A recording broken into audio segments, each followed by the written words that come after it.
Welcome back to the Men Seeking Freedom podcast. I'm Michael Lynch. We are both a podcast and a community of men.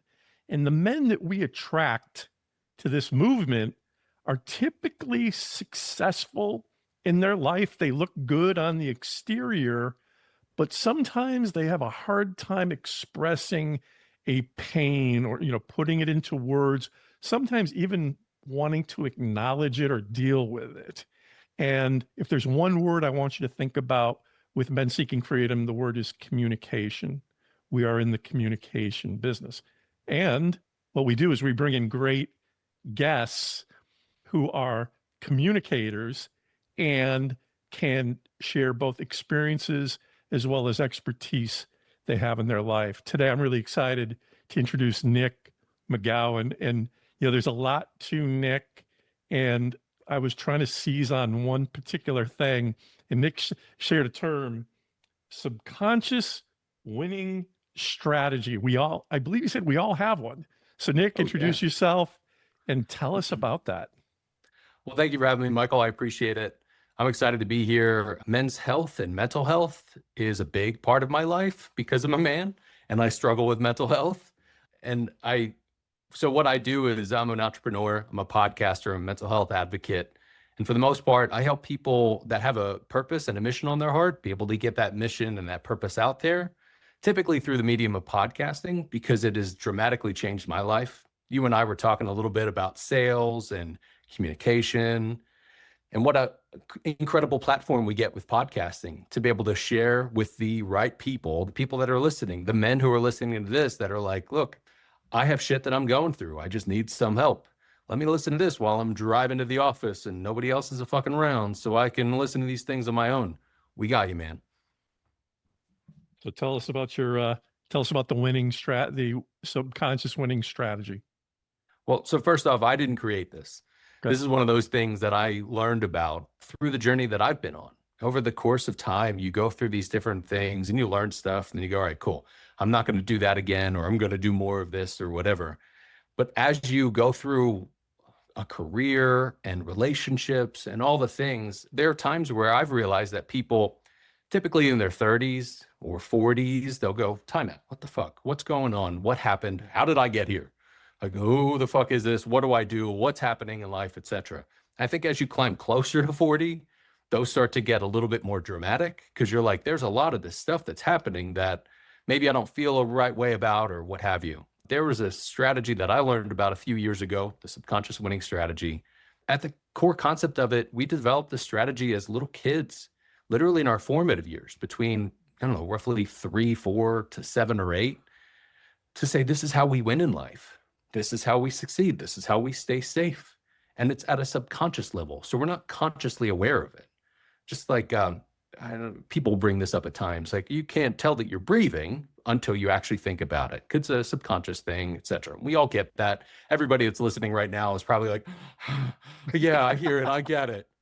But in reality, like there are things that literally drive us and move us that we are just totally unaware of.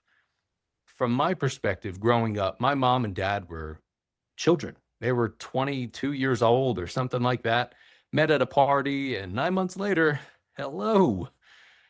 And they didn't know what they were doing because they were kids. They tried to figure things out, and just like parents, and I'm not a parent, I'm not going to be a parent, but I see people that try to instill in their kids like, hey kid, I fucked up, so please don't do this. All right, go ahead and trip and do whatever you're going to do.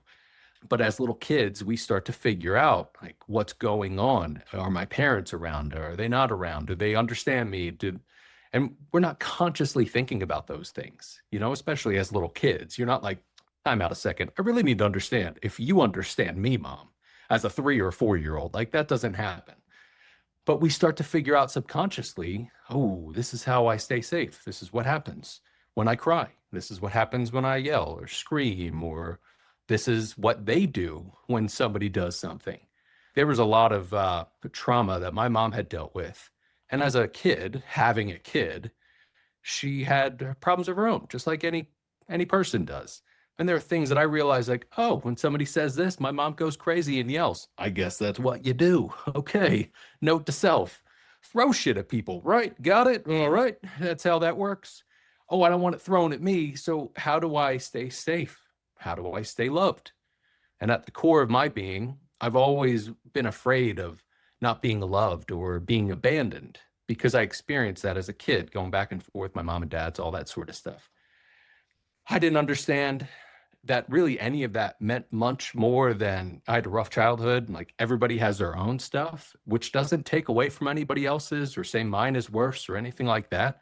We all have our own things. I just thought that was just how it was. It was like, all right, cool. Note to self. I don't want to do that if I ever have kids. And I really don't know if I want to have kids, but the systems of the world tell me maybe I should. So I guess I'll be a parent at some point. I'm glad I stepped off that train because I'm in my 40s and literally I'm incapable. So God forbid my girlfriend gets pregnant. Like somebody's got to call Pope. There is something wrong here. But I developed a strategy as a little kid to say, this is how I can be loved and I can make people laugh and I can be the important one. Therefore, I won't be abandoned. When I look back at that, that turned into a sort of musical career when I was younger and being a lead singer of a band or a lead guitarist and being in front of people and wanting to get the love and adoration from that, which ultimately led me out of bars and into churches, which was funny because at one point I was going from playing to a couple hundred people to like a couple thousand people, but it was people were drinking and people were praising. It was like wildly different, but there was still that itch there. I wanted to be loved and craved because I developed a strategy that said, this is how I can do it. It also turned into a sales career where I was a creative kid in high school. Like I was one of those guys that if I didn't want to be in a class, I'd be like, I got a project, and they'd be like, get the fuck out of here. Like they just knew I wasn't going to do anything outside of art, basically. And I remember sitting down with a counselor, like in 10th or 11th grade, and they're like, we're going to prep you for college and get paperwork done, all that. Lady was like, well, probably get you in art school or music school, but you probably won't make any money. So what do you want to do? I was like, well, I don't want to fucking be here. What the hell do you mean? I guess I'm going to leave now and go figure something else out. And I'll go make money because that'll get me out of the stuff that I went through before, give me more significance and all that. And I had no idea that there was this program underneath that was just running everything. 20 years go by. I've had different companies that we made a bunch of money, failed, ended up on my mom's couch at her house, like my mid-20s, like, what the fuck do I do now? I lost all my money and ended up having companies that I was with toxic partners and ended up in sales where I was manipulative and just FOMO driven and all of that. And at one point, 2020-ish, COVID happened. Everybody's sitting in their house and trying to figure out what do I do and all that stuff. I didn't start a podcast then or become a coach like 98% of the rest of the world did for a minute. But what I did was I actually started to have tough conversations internally that I had been pushing away from for a while. And I felt there was something that was there that was like, you really don't want to do what you're doing right now. And you really don't want to be in this relationship. Hold you. Okay, now I want to stop you right there. I started having internal conversations with myself. A lot of times people rely on, it takes an external force. What was it that tripped in you that said, oh, I need to start addressing this internal stuff? Was there an event? What was it that did that? Sure. I mean, COVID, like COVID made everybody actually stop and look at mortality in a way. But there were a series of different events, and I'm trying to give like a condensed Reader's Digest version in a sense of this and get to the crux of it. If I break it down a little bit, take a bit of a step back, I had a business in the mid 2000s with a friend, and the friend ran everything sales wise and all that and made all the money. And then I went out and did all the training. We made money that way and all that stuff. At one point, we learned that we went from 30 clients to 3, and we had no idea. And it was a small crew, like 3 or 4 of us. But the main guy was super depressed, and we had no idea he was losing account after account after account. And then the crash happened in 2008. We tried to keep the baby alive and all of that. But I met a guy through that we brought onto a team that worked at some client dealership we worked at. It was in the car business. Basically took him out to lunch one day and said, screw this place, come work with us. And we did. We worked together for a year until everything happened. he and I stayed in touch. And at one point in 2010 or 11, he told me, I think I want to start a company with my wife doing some social media stuff for small businesses. We want you to be a part of it. It's like, cool. I like tech. I see where social media is right now. I'm a salesperson. I don't really like the job I'm in. All this makes total sense. I also met his daughter and ended up marrying his daughter. He told me I wouldn't. I told him, watch me. I ended up getting married and we started a company. And that guy, who I thought was a good friend of mine, was actually manic depressive, bipolar, and a narcissist. And I was married to his daughter, and we didn't make much money because we're putting everything back into our business. And at one point, she and I, after we got married, lived in Philadelphia because that's where I'm from, and we moved out to Portland, Oregon. She thought it was kind of a vacation year in a sense. We, on paper, from the business, looked really great. Like, I had people coming to me trying to take me away from it. Like, we see what you guys are doing. We want you to come run our company and blah, blah, blah. And I remember telling people, really cocky, you just can't afford me. In the back of my mind, I was like, believe me, you could afford me. Like, fucking please afford me. And all I really wanted, maybe 3-4 months into being there, was death. Like, I was like, I think I'm just going to end this because I don't see any other way out. I built like these 200-foot walls, couldn't get out of it. There were nights where I couldn't sleep. We had a team of, I think 40, 45-ish people or something like that. And I was like, we're all going to die.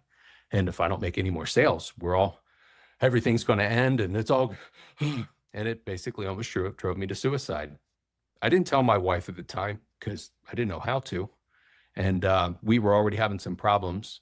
She ended up saying she wanted to switch careers and wanted to go to a school in Florida where her family was from. So it was great. All right, let's go to Florida. We went there, actually had to work with her parents for a little bit. I think I spent another 2 months and I was like, I am legitimately going to kill myself. I need to stop. I took a little bit of a sabbatical. And that was a moment where I was like, what is happening? What has been happening? But that was 2017. It still took me a solid 7 years or so. From 17, I took a couple months to basically just let me breathe for a minute. Ended up taking a job with some company selling 3D content. They said, we have a small division that's consumer products and want you to help us grow it. I think the numbers are stupid when people say we grew like 8 billion%, but in all reality, we did. It was like some ungodly number because I basically made like 60, 70 grand out of this division. And by the time I left, it was a few million, like whatever those numbers are. I don't really care because I didn't care. I didn't want to do it. It was just the world told me I'm good at talking and I can sell things. And I thought I was getting closer to what I wanted to do because it was more creative, but it wasn't. So in 2020, when COVID hit and I'm stuck at home, I was about 3 years into that, thinking, here I am looking at Tampa Bay in downtown St. Petersburg and this beautiful condo and all these things. And I was like, why do I just want to walk off the side of it again? It's been a couple years now. I thought I was better. What's going on? And can you hold a key thing with you? So you brought up multiple references now to being as depressed as possible. It sounds like you could contemplate taking your own life. Obviously, I think this is such a key component for people listening and watching to this who are vulnerable to it. I mean, is there, as you talk about these series of almost like either reinventions or coming off the edge, as you're saying, just talk a little bit about that as opposed to, because it doesn't sound like were you being overly dramatic to yourself about where you were at? What kept you from doing the unthinkable? Man, I appreciate the question for you being over dramatic with yourself, because certain times we are. I'm not sure if you're familiar with, or you talk about this on the show, the Enneagram. From the Enneagram perspective, I'm a 4. I'm super close to the edge, just naturally really emotional. And I understand that now. I understood that later in life. I thought I was just hype because I'm from Philly. Like, this is just how we are. But in all reality, a lot of that's actually generational trauma. We just don't know how to fucking cope. But yes, I was being dramatic at times. What I've realized is that my body and my mind and even my soul have tried to wake me up at different points. I think it was 2019. So like right before COVID hit, maybe 6 months before or so, I had this wicked rash from literally my knees up to my cheeks. Like if you've ever seen Game of Thrones, the guy that was all covered in like rock, that's basically what it looked like for me, because my body was like, you can't anymore. You are stressed out, and just literally gave me a rash. I went to like 5 or 6 dermatologists, and every one of them did all these different tests. And the only thing I ever got from them was like, well, whatever you ate or whatever you did, just don't do it anymore. It's like, well, that doesn't fucking help. Like, okay, thanks. So my body and my mind and my soul, like my entire being is just trying to get my attention because I'm misaligned. That's all it was. So I think there are probably men that are like, nah, man, I don't deal with that stuff. That's fine. But you deal with other things. The other men that are probably going to listen that are like, absolutely. I thought it was just I hated my job or I don't know what to do next. It might be, but it's probably also a lot deeper than that. So I got a divorce in 21. And I remember thinking at that point, like, shit, if I can do that, if I can ask for that, then what else can I ask for? And what else is there? And what are the other things? So that was a bit of a catalyst for me to be on my own, to then go, what do I do?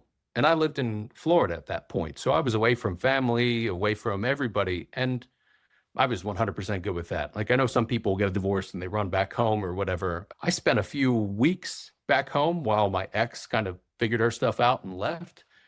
Then came back and was like, well, what do I do now? And what happens and what's going on? And that started a series of events of trying to figure out what actually feels right for me. And I started to be repelled from things. Like I would go out and do trade shows or conferences with the company I was at. Here's your credit card, go do it. Go eat what you want, drink what you want, just come home with money. It was basically what it was. And I was really good at coming home with money. I also realized at one point, I am a alcoholic, like a fucking raging alcoholic. Why? And the question of why led me to, it wasn't the alcohol. It was escape from it, but it was really shame and being able to dive deeper into, I know that genetically there are markers that I have that say that I can be an addict. It's going to be easier for me to be an addict. But the alcohol was a point where I was like, all right, well, if I got divorced and I stepped out of that company before, like these things started to add up. So what happens next? I ended up hiring some coach because I'm a musician. So I hired some coach to help me in music world. I think I don't know, spent a few grand with him and only spent like 2 weeks in his course. And was like, I don't want to know about your course. I want to know how you did this thing because I think I want to do something else. Ultimately, I kind of told the guy to like, go fuck off. And I went and created a podcast because I was having conversations with people just naturally because of the divorce and all the other stuff I went through. Like friends of friends were like, hey, I've got a buddy who's going through a divorce, or I've got a friend who's going through some shit. And I realized at one point, I can't jump on like Instagram and say, hey, I had a client call earlier where somebody told me they were touched at 7 years old by their uncle. You can't do that. But on a podcast, we can talk about the in-depth of that. And that opened up the door to the podcast. I'm biased when it comes to podcasting because about 9-10 months into it, I got an email from my now partner saying, hey, I'd love to jump on a call with you and see how we can collab. And I saw a picture of her on our website. I was like, I talk to you about anything, ever, whatever you want to talk about. And from meeting her and starting to look at how things could be differently, I'm going to jump a little bit here. I ended up moving from Florida to New Mexico, left corporate, said I need to take a break again. Learned about the subconscious winning strategy about a month into being in New Mexico and felt my entire being just fold inside out. And life over the past 3 years, about that, maybe a little bit more, has been just a quantum leap because I then understood that there was this strategy that had led me into all those other decisions I made, along with a system of a world like capitalism and even the family systems to say, you have to go do these things. I didn't go do the system thing, like go to college, because that lady told me I wasn't going to make any money as an artist or a musician. So I was like, well, the other system of the world tells me I'll be a giant piece of shit if I don't make any money. So I guess I got to go do that. Oh, you're bringing, you're just the whole concept of system, the systems is just, just want to acknowledge, yeah, all these men listening and watching are dealing within these systems that they may not even know where the hell they came from. They were just there, and they have massive. Let's go back just for that second where you started this transformation. So when you allowed yourself to learn the subconscious winning strategy? Seminar, Oh no, books? the book. How did you do that? Yeah, so there's a book by Tracy Goss called The Last Word on Power. Everybody go buy it. Find it. Tracy unfortunately died, I think, last year or the year before. But the book was written for executive reinvention. So think about it this way. You own a company. You want to reinvent your company. She has certain characters that are in the book that she's done work with that she can't name the names, but some of them are like IBM clearly and like some other people where these people want to reinvent their entire company. And she's saying, that's great. You need to reinvent yourself first. And that's where that subconscious winning strategy actually ties in. Why are you doing the things that you do? What are you listening for so that you can act to and so that you can put into place so that you can not be kicked to the side or be more loved or whatever that is. And once you understand how that stuff works, I've noticed that there are like two different types of people that will read the book. Ones that'll get a page and a half, 2 pages in, and they're like, oh my God, everything's just terrible. How have I been doing this for so long? And other people will read it and not be ready for it. And they're like, oh, it was all right. And I'm like, cool, you clearly didn't get it. Because I've had a few people that I've told on my podcast that have gone and read it. Like some people, people tell you read a book. You're like, yeah, all right, whatever, cool. And you just don't do anything. That's on you. I've had people go read it and they'll come back literally like weeks later and they're like, what the fuck did you do to me? What is this? I'm like, welcome. This is what this is all about. But once we see that, we then start to understand where some of that pain comes from. I had a lot of pain under me because all I wanted to do when I was younger was create. But the systems of the world told me I can't do that. And if I did, I was going to be broke. And if I was broke, I couldn't do anything. And that didn't make any sense to me. Right now, what I do is I work with podcasters and thought leaders. I talk to people about talking to people. And my office is directly next to a recording studio. Imagine, go back to high school for a minute. Imagine walking into the guidance counselor and saying, I want to get a job where I can talk to people about talking to people. You would have ruined that person's day, if not their life. And I just, I am someone who is sensitive to exactly what you're talking about of pushing back against, because there wasn't a clear black and white answer on that short list back in that era of answers. I mean, thankfully now we have so many more careers and finding out about ways of doing things that we did back. And obviously you're younger than me, but I'm saying though, continue on. Thank you. Oh, you're totally right. I mean, I think about that person may have been happy with where she was. I don't know. And I wasn't going to ask. I was 16? Like, excuse me, lady, are you happy with your life? Like, she'd have been like, you get the fuck out of here. So that conversation probably would have been even shorter. But maybe she was, and maybe she was actually trying to help. I don't know. But that's even part of a story that was then locked into me because it was tied into everything else. I grew up with my mom and my dad being two different worlds. Like you think of rich dad, poor dad. I don't like to say poor mom, but I kind of had like rich dad, poor mom in a way, where my mom had like this tiny little apartment and I think my room was like the size of a closet basically. And my dad had a pool and 2 slides and all these things and like all the stuff. And it was wild to see how people handled things differently and how they viewed things. But I was also told the system of the world was like, you have to go get a job. You have to do this. My dad's an entrepreneur. His wife was, I think, a CFO at a company or top HR or something like that. So there was like, you have to go do a thing and you have to work hard. And I think that's one of the things that we as men think, well, I have to work hard. I have to put my fucking boots on and go out and work hard. Like, yes, but working hard doesn't mean actually like driving yourself crazy. And it doesn't mean what the world was telling us. It means what the fuck you want it to mean. Well, and once we get that, to use your term, it's that you talk about subconscious, how we all get subconsciously sucked into a system. Everybody's systems may be a little bit different. Let me give you a quick interjection. One of my favorite stories of all time ties into what you just said. I'm a huge Billy Joel fan. Nice. Billy Joel gets to senior year high school. He's out playing in gigs every night, sleeps in, misses the first 2 days, first 2 classes of the day. End of the year, hey, Billy, you are not graduating. You are coming back to summer school with all that time you missed. And he looked at them and he says, you know what?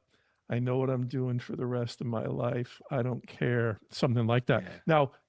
Now, there's systems out there when they hear that, and I've told this to people where they freak out when they hear that message. And you're not Billy Joel. The point is, it's cool to be aware of what system you're in.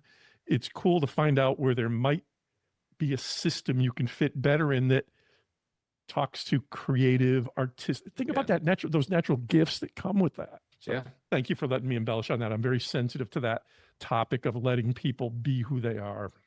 Yeah, that's what we're here for. I think and talk about purpose a lot. And there are people that think my purpose isn't to be like Steve Jobs, so I guess I can't do it. Your purpose might be to just be the best dad you can be to your kids.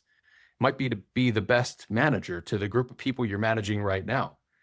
It might be something totally different, but it's probably most likely not the thing that is driving you crazy and making you depressed and leading to ulcers. That's because there's something inside of us that's telling us, yo, dude, do something about this. Instead of just going, well, here, I'm going to do these things here. Like I can look back at different times and I think about the thing that everybody does. They'll chill every once in a while, watch TV or a game or play on their phone or whatever. People will shit on that because they're like, no, you got to be grinding. You got to be hustling. Fuck that. And fuck you. Like all the grind culture and hustle culture needs to go away. You need to be able to rest and relax, but that's not resting and relaxing. That's vegging and typically escaping. The sitting and understanding within ourself and asking ourselves question after question to get deeper and deeper, that's the way we can do some of that work. But I've also understood I wasn't able to do this all on my own. Like I can't do it all on my own. I have a mental health coach that I work with every other week. I have a deep subconscious processing person that I work with at least once a quarter. Sometimes it's more than that. And those are typically 3-4 hour long sessions to get into things. And I've tried all the different modalities that I've come across so far.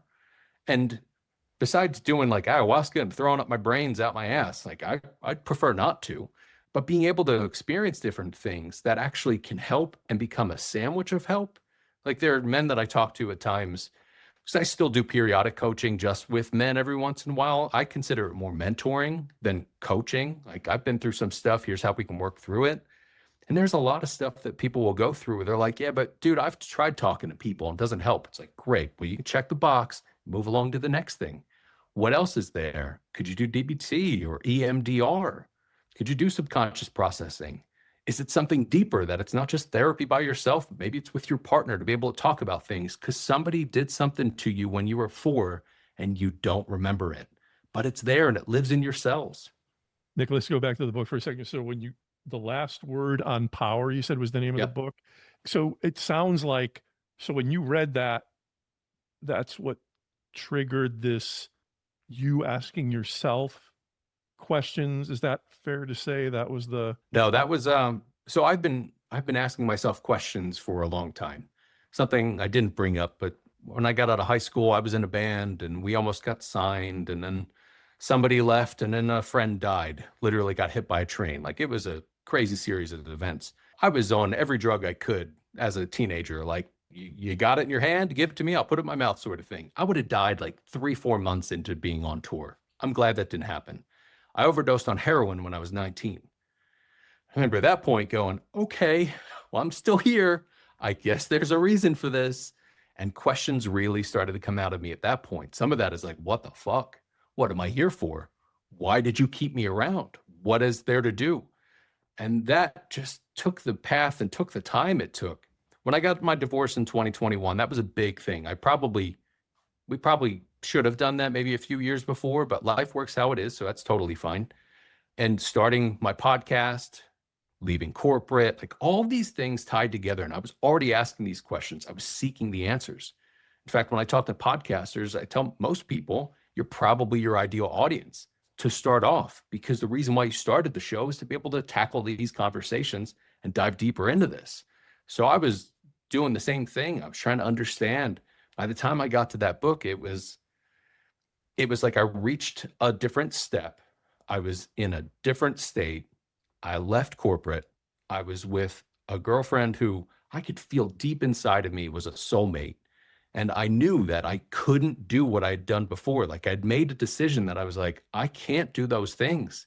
Almost like a gag reflex. Like I've been in sales for so long. I had people that are like, can you go out and make cold calls for me? And I'm like, whoa, oh, sorry. Oh my God. I think I need something to drink, like I just can't at this point.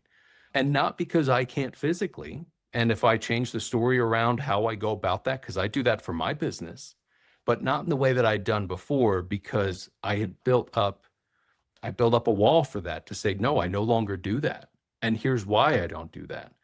But I think we as men will build up walls and just say, well, here's just how it is. Like a lot of men that are married, they're like, well, my wife's pissed off and just how it is. No, dude, that's not how it is. That's how it is right now. But that's not how that's not how it's supposed to be. And if you're okay with that, that's one thing. If you're not, then great, explore that. So one of the big things I offer up to people, be it on my show or in client calls or any of that, is just getting deeper with the questions. Because if you can do some of the work that a moderator or some facilitator or some coach or therapist or something will do for you, you can just continue to ask and go deeper and deeper. Because once you start to feel like, I don't want to go anywhere fucking near it, you're close. And then actually grab it and do something with it. But we as men, especially, will get really frustrated and go, well, I just don't want to do it. That actually ties into the system of the world that allows us as men to say, I don't want to do it. And I'm a big man and I can just yell and people will go, that's fine. He's upset. Leave him alone. No, fuck you. Do the fucking work. And I mean that in the most loving way possible, because that's how I talk to myself with that of like, nah, man, future Nick's going to be real pissed if you don't do this work. And there are times where future Nick is like, motherfucker, if past Nick just did some of that work, it'd be a whole different story. And you reach that so many points that you go, I have to do something about it. One of the reasons I named this Men Seeking Freedom, part of it's a tribute to my the family and marriage therapist I met 35 years ago. And he always used to say to me, Michael, the truth will set you free. And in the meantime, it's going to make you miserable. And I remember the first time he said it, I laughed out loud. And you just talked about the fact that you just said, the minute something once that exploration starts getting very uncomfortable, I agree. It's hard to condition yourself to say, I must be close. I must be close. That takes experience, having gone through the cycle and awareness. But there's such a good point of, as we all know in life, there's nothing worthwhile having that doesn't have somewhat of a cost to it. But just in this conversation today, just in knowing, wow, if Nick's done it, if Michael's done it, if Joe and Harry have done it, they pushed through, they found, I don't know if you use the word freedom or not, but that freedom to finally identify what that thing is on the other side of extreme discomfort. Yeah. I think the freedom is the main component to it. It's like you will find freedom in that way. Just like when you ask people, what do you really want? Well, I want this, I want money, I want, no. What do you really want? Well, I want this, that. And it's like another layer of materialism. Like you go deeper and deeper and deeper. And they're finally like, I want freedom.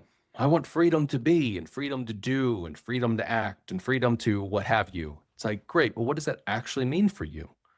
And still seeing through a systems lens, like there are certain things that I've realized that I can't unsee now. Like awareness, even. Like the more aware you become, the fucking more aware you become. And the more aware you become, the more aware you become. That's heavy. It's, oh my God. But as you start to understand, like I become aware of these things and it sucks. And then I'll go through it and work through it. It's those, I think of the men, somebody's probably listening to this that's like, yeah, but things suck, but they don't suck like my friend, or it doesn't suck like so-and-so or whatever. It's like, forget all of that and just go, if you don't feel right now, what is it? And some of that can be a mental thing. Most of that can be a subconscious thing. And then there's some of that can be a physical thing. Like I'm 41. I almost forgot how old I was. 41. I'll be 42 in June. That's, I guess, where I was headed. And about 2 years ago, going through all this stuff, at one point I realized like I'm having a lot of brain fog. Like there's brain fart moments and duh moments. And then there's like a series of those. My energy was low. I just had like no libido, like all of these things. And I was extra moody and like I knew I was working through stuff. So I thought, maybe this is just me working through stuff. I learned that my testosterone was extremely low and have had to go in and get testosterone and hormone treatment. Some people don't think about that because they don't know to go do it. I've actually started asking men at different points over the past, I'd say maybe 2-3 months. Some people like I just met, like maybe 10 minutes ago. When was the last time you get your blood checked? Like, who the fuck are you? Mm. And, clearly there's context. Like, I'll bring it up out of left field. Like, hey, do you want a sandwich? And by the way, when did you get your blood looked at? But there are things that we as humans don't understand that we're off. We might have vitamin deficiencies that are off. We might be low on testosterone. We might also have that and trauma and the subconscious winning strategy that's all balled up that we don't even fucking understand that it's happening. Yet we're still trying to work through it. And I'm not a health person. Like I'm not everybody go out and just eat veggies or anything, but like we have to look at the pieces to this to understand how to build from there. The current research I'm doing right now has been talking about how the loop of emotional connection to physical body. Mm-hmm. These aren't two silos. These things are inextricably linked, which has gotten me, I guess it kind of makes sense when you think about it, but it's gotten me fascinated now to just, you start to look at people who struggle with certain things and you start to think maybe this is all tied together. Because when you talk about, I don't think the concept of feeling like you're in a fog, that's something that happens periodically, I think, to a lot of people. Yeah. But what else said, what is there something feeding that? Or is that feeding something in the body? Correct. I'm speculating. Yeah. I'm not a doctor here. I'm not an expert on it, but I just think men should be aware of the connection with their physical body and their emotions, and that you can't separate those two things. Not at all. A lot of men have a really hard time naming an emotion, though. Even the guys that are listening to this, that are like, no, fuck off, man. I can name my emotions. I know when I'm angry. I know when I'm sad. Great. You named the two that every other man can name. Right. But when do you know that you're actually grieving? When do you know that you feel really disappointed? And not even just in yourself, but in how a situation unfolded. And when do you know that that's still working? Like we all understand the concept, at least at this point, about how computers will have programs running on the back end.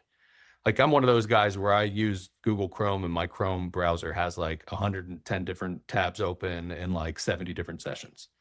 And there are times where I'm like, why is my machine running slow? That's why. Let me go through and kill some of those. There's shit that's running in the background of us that we are unaware of. Again, usher in the subconscious winning strategy that once we start to look at that and go, well, how does this tie in? Just like what you're doing. You were like, well, our emotions, can they tie into our being, and can our being tie into our emotions? And how does that work with how I show up in my family?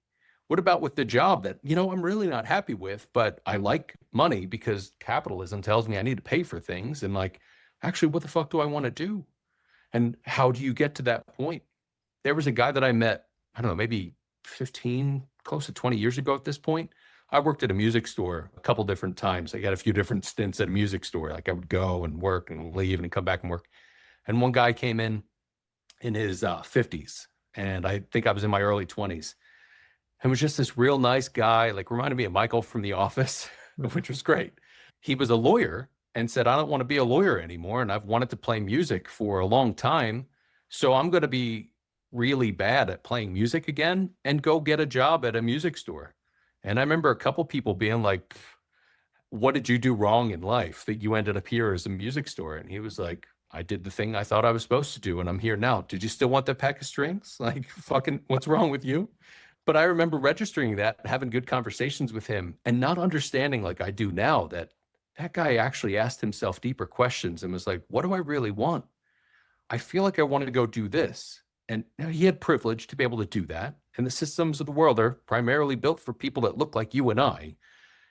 And being able to look at how do we break that apart to do what I feel called to do, and then taking a layer deeper and going, well, what do I want to do from there that actually impacts the rest of the world around us? I know I tie a lot of concepts together. I don't mean to be confusing or convoluted with this sort of stuff. I think really we as men specifically need to ask ourselves deeper questions. And the things that feel really uncomfortable, those are the fucking things you need to face. And it can be tough because we as men, when you really get to us, we're just upset little boys that are like, man, I don't know what to do with this. And I just don't want to even deal with it. Asking deeper questions. Totally agree with you. But the questions themselves don't have to be complicated. I had this situation a while back where I was speaking with a gentleman who him just telling me about his lifestyle, wife, kids, activities, blah, blah, blah, blah. Just listening to his lifestyle made me tired. And I lovingly interrupted him at one point because this was what the deep question was that popped into my head. And the question was, are you winning? I might as well have spoken it. I mean, initially, if I'd said it in another language, it might have been received better. And it was a case, my only point, I'm not better than this person and he can live his life however he wants to. Sure. But I wanted to at least give him a perspective of, as you are in this washing machine of life, and I'm sure there's good things and raising kids and family. I'm sure there's a lot of great stuff in it. Do you ever, where I ultimately got to in that conversation with him was, do you ever get to the point where you sit down with your wife in this case and just say, where we know we can make ourselves busy. We know we can do a lot of things. We know we can play well in a lot of systems. Yeah. How are we? Is this matching who we are? And, and that was one friend speaking to another friend. People can certainly come up to me and make observations about my life that I may not be able to be thinking about it all as well. Yeah. So, but that word systems that you brought up. One last thing before we wrap. You talk about being in the mind. You're in the mindset and self-mastery world, or at least you've shared that with me. Tell the audience a little bit about how you help people in that way. Sure. So I have a podcast called The Mindset and Self-Mastery Show. I set out to do the podcast to have conversations, talk about the deep shit that we go through, kind of like the stuff we're talking about now. What are the traumatic experiences? What are the situations that have shaped us? Because these are the conversations I have internally. I've learned about myself, and I think there's a thing that we, not only as men, but as people, need to understand. How we react to things may be because of trauma or some situation. It may also be because of how we are energetically wired. Like we're pulled toward different things. A quick example of that is people that aren't musicians can hear and feel music, but it does not resonate with them the same way. Like I will hear, I don't know, I'm listening to the brand new Lamb of God album. And for the most part, it is just a masterpiece of production. And it's just metal. So people will listen to it and be like, this guy's growling. I'm like, yes, but there's more to it. There's a resonance that sits there. So having these conversations with men and women, people that are going through tough situations, people that have gone through tough situations, I work with people specifically from a mentoring perspective to help them understand the subconscious winning strategy, as well as the things that are going on in their lives. Sometimes it is just being able to talk about certain things and having a perspective from somebody else who can look at the patterns. So part of my being, I have a pursuit to self-mastery as part of my being. Like that's what I've been on since I was born. And I also have a part of my being that's curious and sometimes even really judgy of like, why the fuck did you do that? Because I'm looking for patterns. Why do people do things? And how did they do things? And sometimes it's really, really tough for us to see the things that we're doing because we're doing them. We're just so close to them. We're even just talking to somebody else about a situation can sometimes open up a door that maybe you didn't even know was there. I love it. So in addition to state the name of your podcast again. Sure. The Mindset and Self-Mastery Show. So for the folks watching this, who want to reach out to you? Obviously, that is one way of doing it, but what is the best way to reach Nick with any questions about what we've talked about today? Sure. Mostly it's the mindset selfmasteryshow.com or nickmcgowan.com. That's the best way to connect with me. I'm a little bit on social media at this point, but that would probably be a whole nother episode for us to talk about, because that's a whole world of systems that people get into and think they need to be a part of. I specifically focus on my two websites, the Mindset Self-Mastery Show, specifically for the podcast. If you need help and want to talk about things through mentoring or anything to do with self-mastery or mindset or what that could look like with your life, go that way. If you're a podcaster, or if you're somebody who has a message on your heart, like a thought leader or an author, trying to figure out the best way to go about it, go to nickmcgowan.com and you'll see the 3 pillars of what I talk about that I've built my podcast on and do a top 3% globally ranked show over the past 4 years. Congratulations. That is incredible. When did you say you started it? 22. 22. Wow. That's fantastic. We were joking before we started recording this about how, we all grew up with radio and things like that and what we now call old media. And it's just wonderful that where people can be so selective now in terms of what they want to listen to. Please, everyone watching, share this episode. Nick, as you can tell, is an unfiltered, dynamic human being. We need more people with more types of personalities, just so we can say, hey, I'm sort of like that guy, or I can relate to that guy. If you're looking for more information on this community, simply go to menseekingfreedom.com. Especially take a look at the Freedom Conversation, which is now available. And I look forward to seeing you on the next episode.